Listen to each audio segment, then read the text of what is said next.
Okay, this is actually the fifth take, believe it or not. So these are travel Sentry locks. I needed a lock for a hobby, and I went to Dollarama, and I found this one and another one. Let me just get it. Having some problems with the reset button, so I didn't put it in the video. They're both Deadpool. I never saw Deadpool. You're probably thinking like, this guy's some sort of weirdo. He's never seen Deadpool. But I tend to like this one better. This one has the solid metal. This one has the rubber and the wire. This one has the rubber and the wire. So like, there's bits and pieces of features in all three. That one has 4 spins. This has 3. This has 3. And a little bit of a different mechanism, I guess. Anyway, I just think these are cool. They're just catchy. They seem actually tough, like rugged. If that's a benefit to you. So they got the TSA locks. See the TSA. So these come with no keys. The only people that are supposed to have the keys are TSA. That's so they don't cut your lock. They can just unlock it, do what they got to do. You know, maybe take some drugs and lock it back up, and your Chinese dollar store lock is safe. Okay. So I think they're really nifty. It's like a weird thing to like buy like 3 of them. I just thought they're cool, and I actually could use them for different things. So hey, great. So we're gonna reset. So the first step is you're gonna set to the code, and that's intellectual property. So you're gonna have to go buy one to get the code, because this is for safety reasons, my own belongings, and all of America's or Canada's. So I've got the reset code in place. Now I've taken something like a micro driver. Just find any tool like small enough to press the button. I'm going to show you the button. That is the reset button. Okay, so you're just going to take your tool, and this is really hard to do on camera, so I'm going to have to do it off camera. You're going to take it, and I'll show you on camera. Oops. I'm about to edit. Okay. You show that, you take that, and you just poke it in, right? And then I'm going to do the rest off camera. So you poke it in.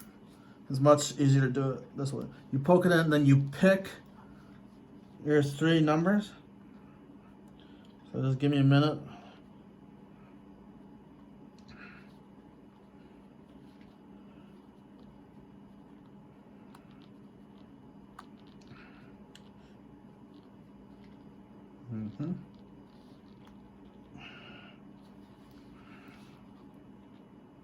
It's trickier than it thinks. Okay, I've given it the 3 numbers. I've tested it. I've hit the button, and the wires come loose. Now, for testing purposes, I'm going to go ahead and lock it back up. You can clearly see it's locked. I'm going to spin each wheel every which way, kind of a few here, a few there, and really scramble it. Then I'm going to put my own code that I just picked as a test.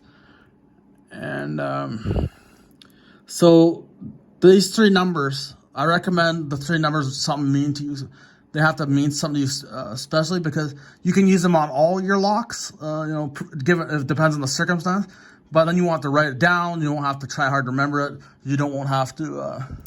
Yeah, I've just tried my code. We've got a successful unlock. Just go ahead and lock her back up and spin the dials. And yeah, so this is another Deadpool one. This doesn't have a reset. It resets differently. They've just taken bits and pieces and put them on different locks with different features and this and that and different designs. So I don't really like superhero movies. So it's kind of suited to me. So I went to Walmart and I got this one. So I'm going to use it in my hobby. This one feels more cheap. The Walmart one definitely feels a more quality. This is the same old lock design, but with combination. Remember in high school we used to have those combination locks, and those are really easy to crack. I don't think these are easy to crack. In fact, I've seen people in the lock picking hobby says the dollar store locks are some of the hardest. Maybe not this one, but the padlocks are the hardest to crack, believe it or not, because they're not machined properly. So it's much harder to pick at the lock. It's inconsistent craftsmanship. So these are little fun locks. I don't know. I don't imagine myself collecting locks, but I just thought I saw them one day at Dollarama.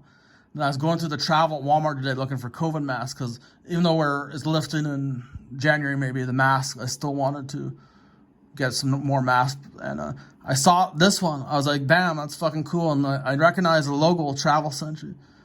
And yeah, they're neat. I don't know, they're just cool to me. They're like best of both worlds, combination with the padlock, you know. Cool design. I'm not a fan of Deadpool. So thanks for watching.